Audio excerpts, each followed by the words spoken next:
byinshi ukimbura bike cyane, urajya ukanwa ntushira inzara n'inyota, niwagira umwete wo kumvira uhoraho, ukitondera ivyagezwe n'amabwirizwa yiwe, uzorima wimbure ugwirizwe imigisha, ushigwe hejuru gusumba amahanga yose. Uzorima wimbure ugwirizwe imigisha, ushigwe hejuru gusumba amahanga yose. Aho ubutunzi bwawe, aho ubutunzi bwawe, aho ubutunzi bwawe buri ni umutima wawe uzoba.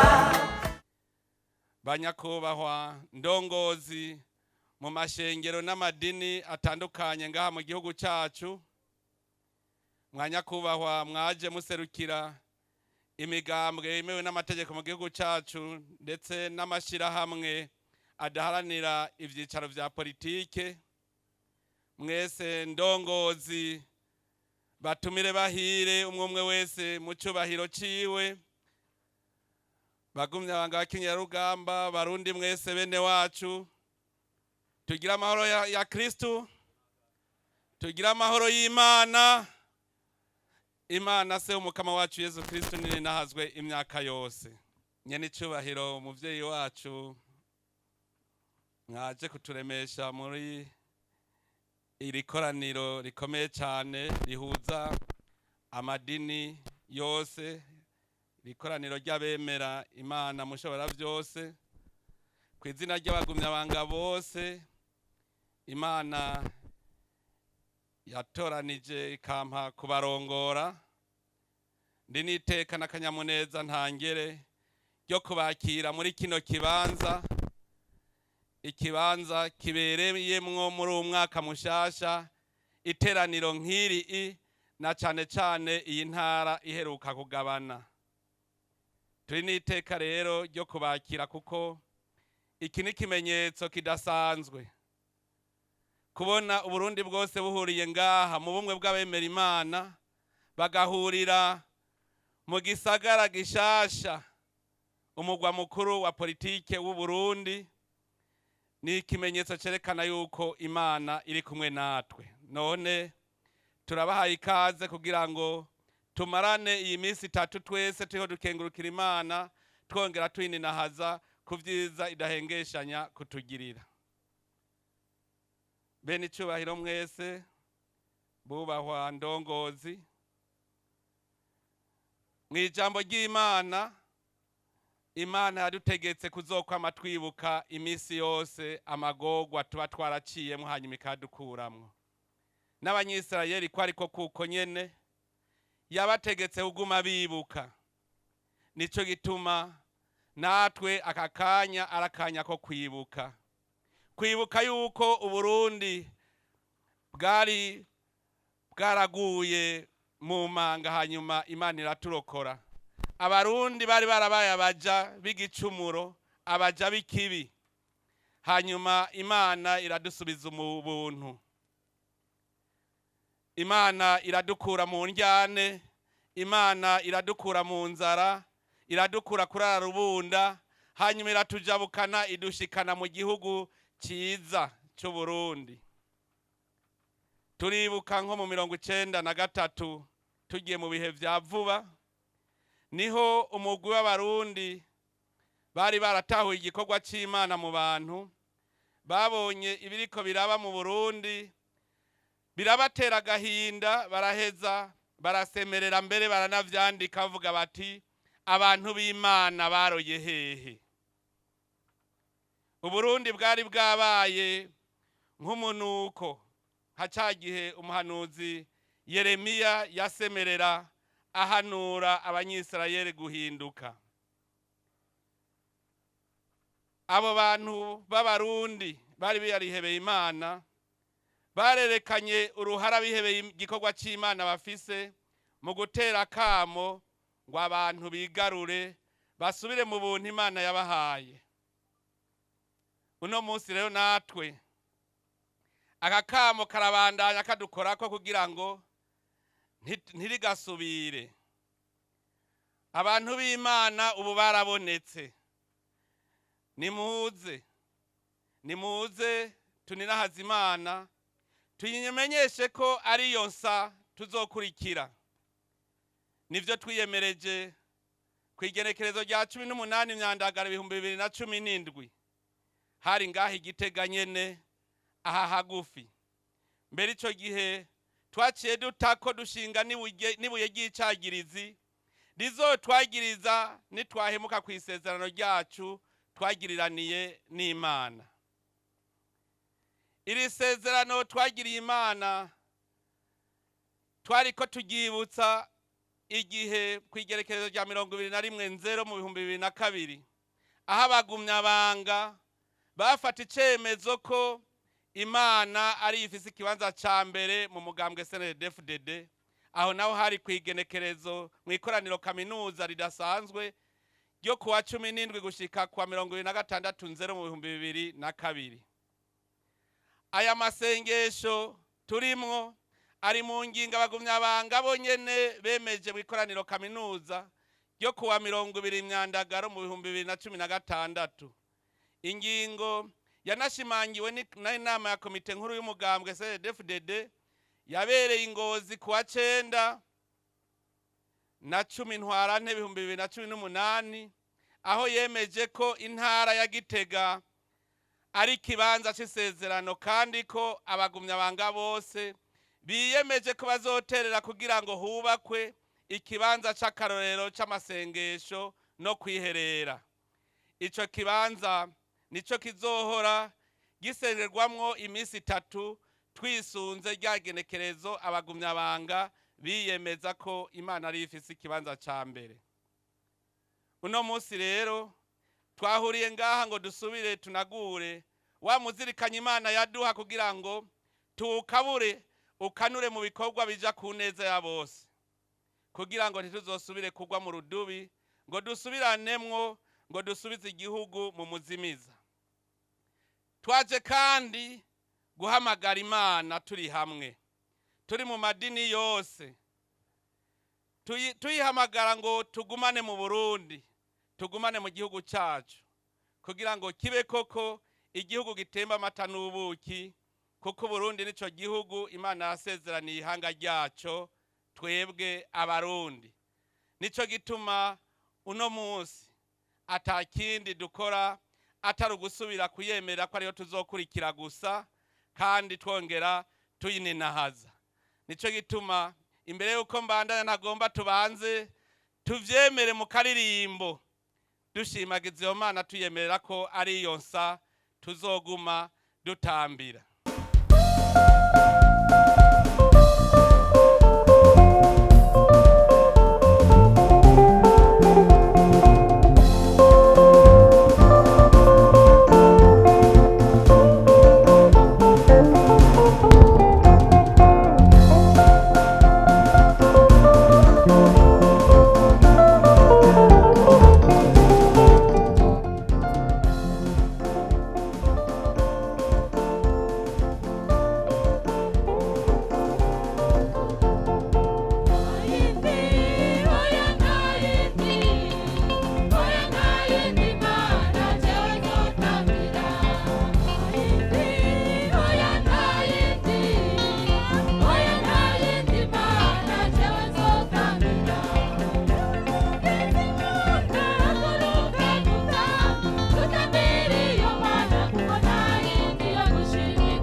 birakwiye ko twamiza ku muzirikanyi ku byo dukora byose dushyira Imana imbere tukayereka ikitwubakira igihugu ikatwubakira igihugu cyacu, kuko no mu ruririmbo rwa Salomo dusanga muri Zaburi 127 agace ka mbere aravuga ko iyo Umukama atariwe yubatse inzu abayubaka baba baruhira ubusa. Iyo Umukama atariwe arinze igisagara ukirinda abateramiye ubusa.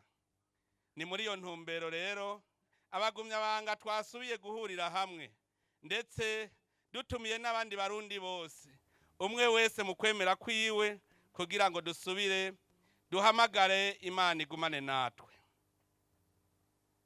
Muri mwene ibi bihe niko karyo abagumyabanga dufata ko kwerekana ifatiro ryo kwemera kwacu ku bijanye no kubaka igihugu cy'u Burundi Imana yagerereyemwo abarundi nk'ihanga ryayo. Umuhanuzi Yakobo ati ukwemera kutagira ibikorwa kuba gupfuye. Ibikorwa nivyo bituma uko kwemera kuba ukwemera kubushitse, kandi ibikorwa nivyo bigira umuntu intungane. Ivyo duhisanga muri Yakobo 2 ikigabane ca 2 kuva ku murongo wa 22 gushika ku murongo wa 24.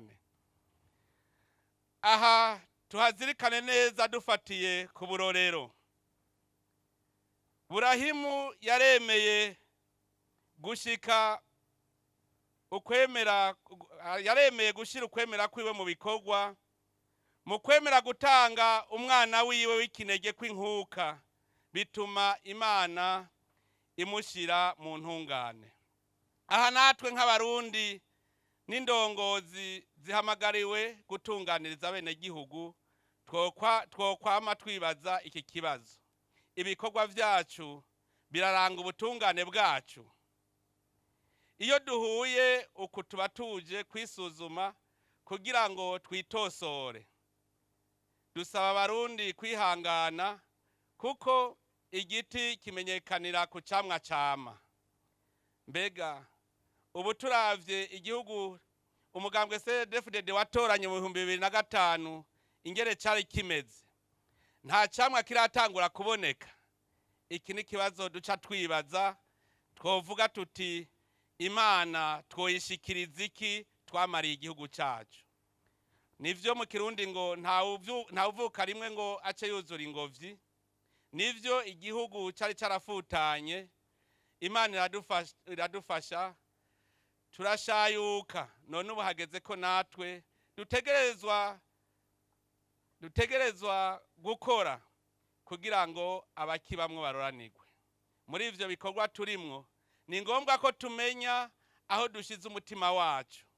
Nico gituma twibanda kuri iri jambo ry'ifatiro ngo ntimukirundira amatungo ku isi, aho umuswa n'ingese biyayogeza, aho abasuma bamena kandi bakiba. Ahubwo nimwirundira amatungo mw'ijuru, aho ata muswa, aho ata n'ingese biyayogeza, aho ibisuma bitamena kandi bitiba. Nkako aho itunga ryawe riri niho n'umutima wawe uburi. Iryo jambo ry'ifatiro turisanga muri Matayo ikigabane ca 6 kuva ku murongo wa 19 gushika ku 21. Aha rero twaje kugira ngo dusuzume ico umutima wacu ukunda kurusha ikindi, itunga riruta ayandi matungo. Ijambo ry'Imana riradutandukaniriza neza ubuzima bwacu mu matungo y'isi n'itunga tuzogabana dushitse kwa Mana. Nico gituma mu mpanuro zo mutumwa Paulo yatanze, yatumye Timote ngo abwire abatunzi b'iyisi ati: nubihanikirize bareke kwishima no kwishimira ubutunzi atari ubwo kwishimirwa, ariko bizigira Imana yo duha ivyiza vyose kandi vyinshi, kugira tubinezererwemwo.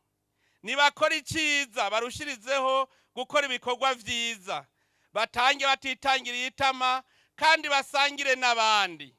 Gutyo bazoba bibikiye ubutunzi bwiza kandi bukomeye bwo mu gihe kizoza, kugira ngo baronke ubuzima bw'ukuri. Tubisanga mw'ibaruwa umutumwa Paul yandikiye Timote mw'ibaruwa rya mbere ikigabane ca 6 kuva ku murongo wa 17 gushika ku murongo wa 19. None bene Imana ntitutegeka kutarondera ibidutunga, ahubwo idusaba ko amatungo yacu atoboza umuzirikanyi wacu ngo tuyikoreshe mu bitaroranye. Nico yita mu ijambo ry'Imana ridasiba gukoresha, nico gituma ijambo ry'Imana ridusaba gukoresha amatungo yacu mu bugiraneza riti gurisha ivyo utunze mutabara boro. Tubisanga muri Luka 12 igice akarongo ka 33. Erega na Yesu twibuke ko yadutegetse ati mwame mugavye mwirinde ubunibuni iyo buva bukagera, kuko ubuzima bw'umuntu butava kwitunga tunze.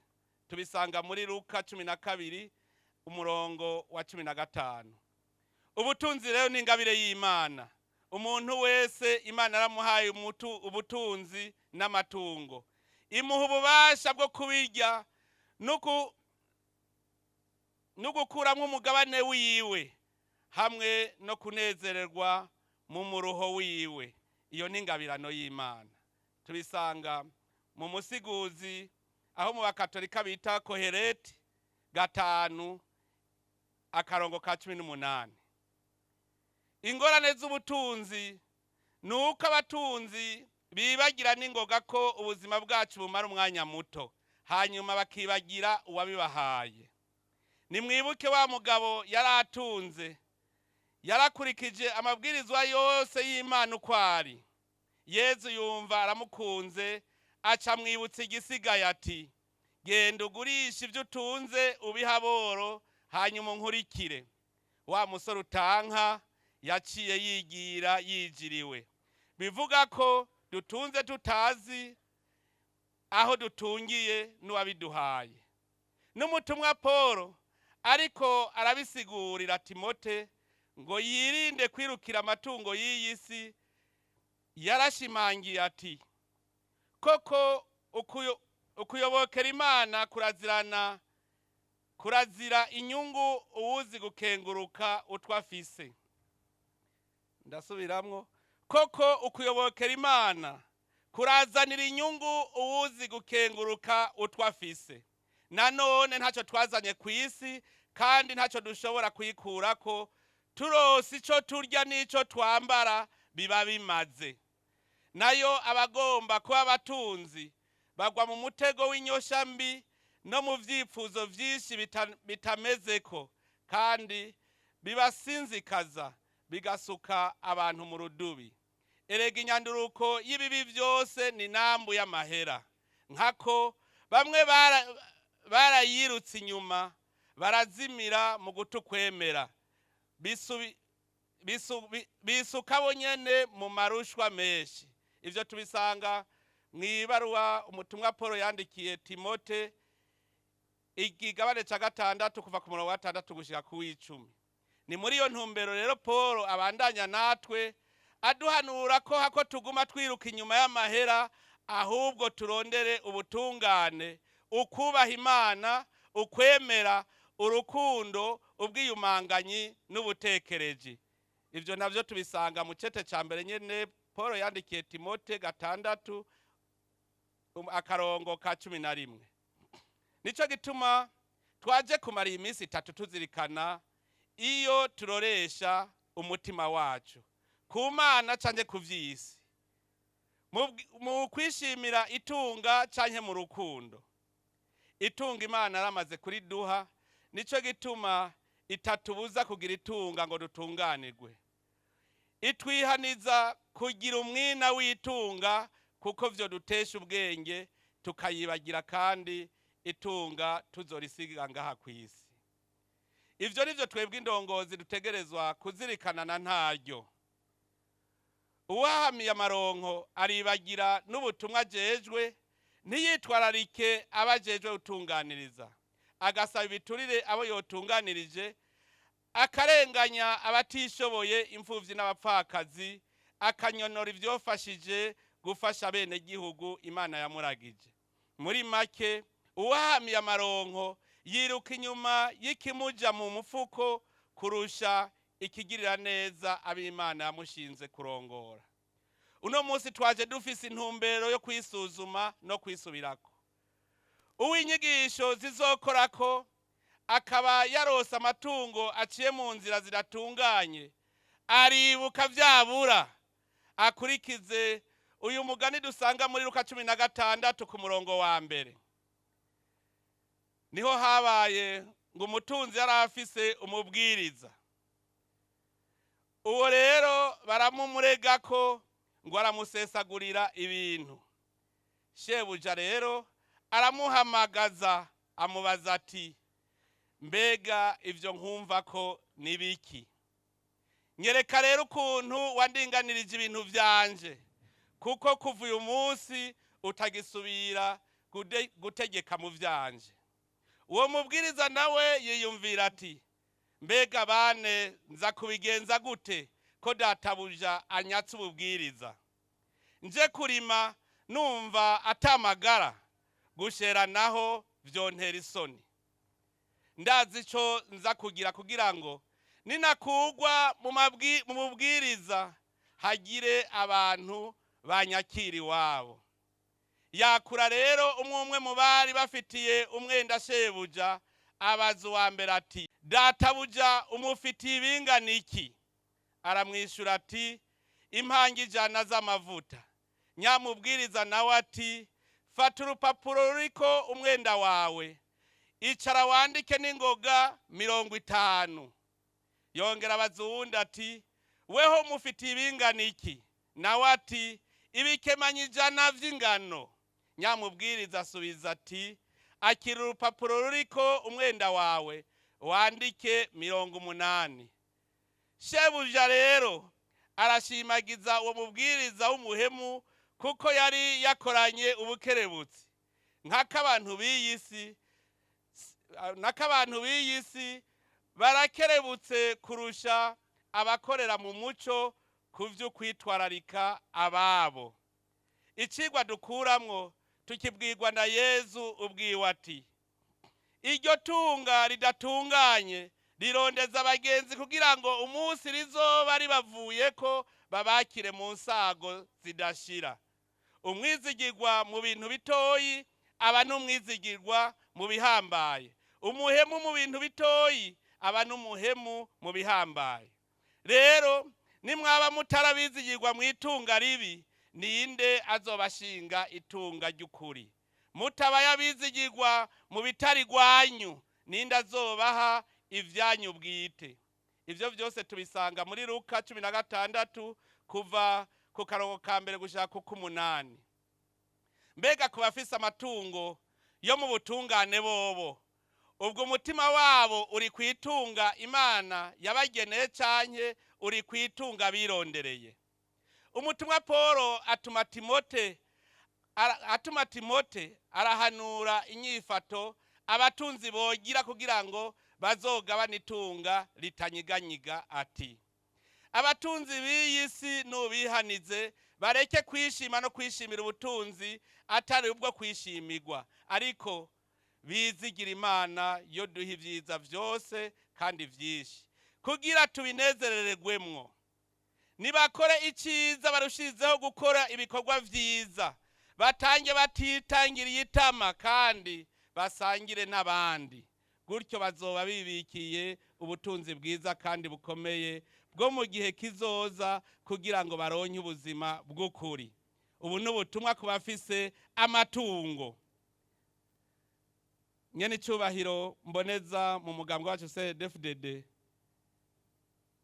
banyakubahwa mwese, ngira ngo uno munsi guhera uwo munsi muri iyi minsi 3 uwufise amatwi yo kumva yumvise ico tuzomara iyi minsi tuzirikanako. Turifuza ko umuntu wese yaje ngaha yogenda yigira inama yitunga ry'ukuri agiye gushira ku mutima wiwe. turifuza ko indongozi zaje muri iki gikorane zigiye gukorana umutima uhimbara Imana mu gutunganiriza ab'Imana yabajeje gutunganiriza. Nakare handitswe ngo nta gukorera abashebuja babiri, Imana n'amahera. Turifuza kandi kubatunze ibiri mu butungane bazohungukira ntibamere nka wa mutunzi w'ikizeze yahengera yimbuye vyinshi akabwira umutima wiwe ati wa mutima we kubitiza akajisho kuri ivyo bigega usanga bizokumaza imyaka myinshi. Ati ubu rero niwiruhukire urye unywe wigirire iminsi mikuru uko ushaka. Ariko Imana yaciye imubwira iti ewe wakibura bwenge we, muri iri joro nyene umutima wawe baraza kuwukwaka, none iryo tunga ryawe riza gusigarana nde? Uko niko bizomerera uwirundira amatungo kandi mu vyerekeye Imana atari umutunzi. Wa wundi ati nimwamize agatima ku vyiza vy'ijuru. Naje rero nivyo nobipfuriza. Nyene icubahiro mukuru w'igihugu cacu kaba nimboneza mu mugambwe wacu Cndd-Fdd, imbere yo kurangiza nashaka kandi kwibutsa igikorwa c'Imana tuzokorera ngaha muri iyi minsi itatu. Ubu nkuko nabivuze n'igihe cyo kugaragaza ukwemera kwacu. Yakobo ati mbega bene wacu, umuntu niyavuga ko afise ukwemera adafise ibikorwa vyo mumarira iki? Ukwemera kutagira ibikorwa kuba gupfuye. Twaremeje ukwemera kwacu, none ubu harageze ko tugaragariza mu bikorwa. Erega twibuke ukwemera niko kwatumye Abeli ahereza Imana imbagwa irengeye iya Kayini. Uko guhereza gutuma ashingirwa intahe ko ari intungane. Twibuke na Musa yaremeye araba umworo aja kuragira intama mu gahinga. Imana icimuha kuba indongozi ijabukana ubwoko bwayo mu gihugu c'isezerano. Tuze turibuka abemeye abashize ukwemera kwabo mu bikorwa. Burahimu yaremeye ashikana umwana wiwe w'ikinege, bituma ari wabaca abase wabemera bose. Mwibuke wa mutamakazi yagaburira Erize, yaremeye araheba agafu n'utuvuta yarasigaranye. Hanyuma tugaburiye Erize n'utwo tuvuta nako gafu ntitwigeze duhera. Ukwemera rero niko kwatumye na Nowa yubaha Imana akubaka ubwato bwo kurokora umuryango wiwe. Uko kwemera niko kwamuhaye gutsinda isi no gutorana ubutungane buronka abemera. Muri iki gikorane rero natwe tugaragaza ukwemera kwacu. Twarasezeraniye Imana yuko ari yose tuzokurikira. Ariko nimurabe n'ubu tuyihimbariza mu mahema. Amahema umuyaguzi ugatwara. Muga rero muri iki gikorane c'ubu tuje tuzanye umuhamagaro udasanzwe. Dushaka kubaka inyubakwa twitiriye Imana. Inyubakwa izohora ihuriramwo abemera bose. Iyo twese tuzokwama duhuriramwo rimwe rimwe, tuzoba duhura mu mwaka duhayagiza Imana, ndetse tuzohora dutunganirizamwo n'imyiherero yo kwisuzuma no kwisubirako. None rero muri iki gikorane umwe wese kugaragaza ukwemera kwiwe azoheza yiyumvire. Mbere dutangure kwiyumvira ubunyene. Mbega wewe kwiyumvira kuva igihe twemeza iryo sezerano mu 2002 ukaraba aho twari turi naho Imana yadukuye. Uno munsi tukaba twafashe ingingo yuko twubaka igicaniro c'iryo sezerano. Wewe ushaka kuzoshikana iki kugira ngo iyo nyubakwa ibe inyubakwa koko yitirirwa Imana? Je ku bwanje ari igihe mpora nibaza ibibazo vyinshi. Ni mbega ndavye uko ndi uyu munsi, ubwo noheba igice c'ibintunze nosubira kungana nuko nangana kiriya gihe cyo mu 2002 ihibambewe nsanga ntashikana no kuri bitatu vya kare vy'ingene nari imeze. None mwumva nonanirwa gutanga kugira ngo tubake igicaniro c'isezerano.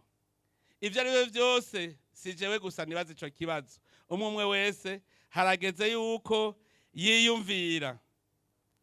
Nakaryo rero duca dufata ko kwirimbura. Umwe wese niho yovuga na ka karirimbo ati mbega jewe nosubiza iki Umukama kuri ivyo vyiza vyose yangiriye. Igihe iryo wogiyumvira uca wiyumvira uti mbega nokorera iki Umukama we yampaye ibi vyose ndavye aho narindi mu 2002.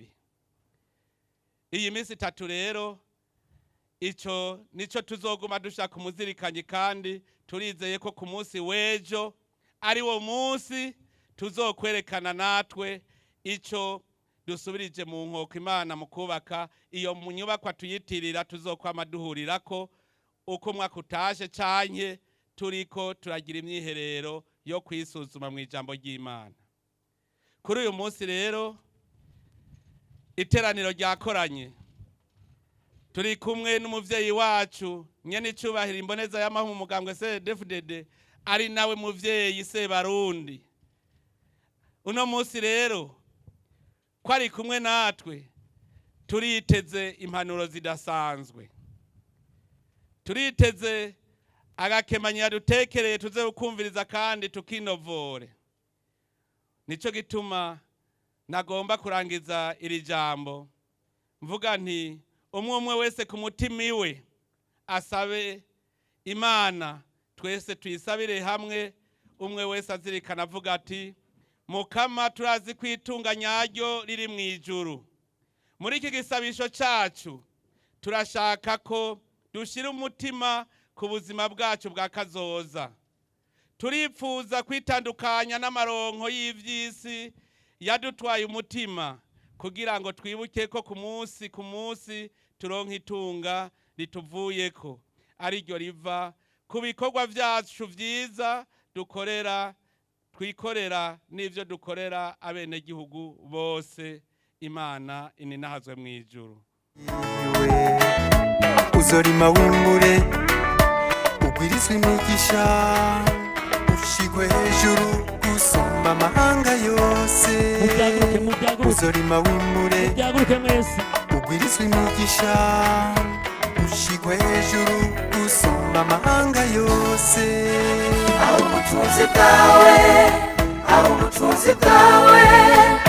ubutunzi bwawe buri ni umutima wawe uzoba. aho ubutunzi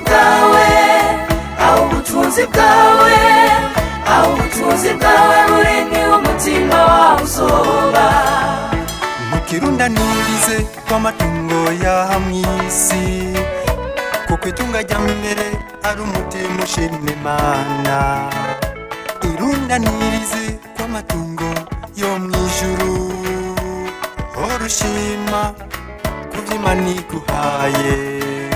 Ubutunzi bwawe buzotera imbere, uzohezagirwa mu buzima bwawe bwose.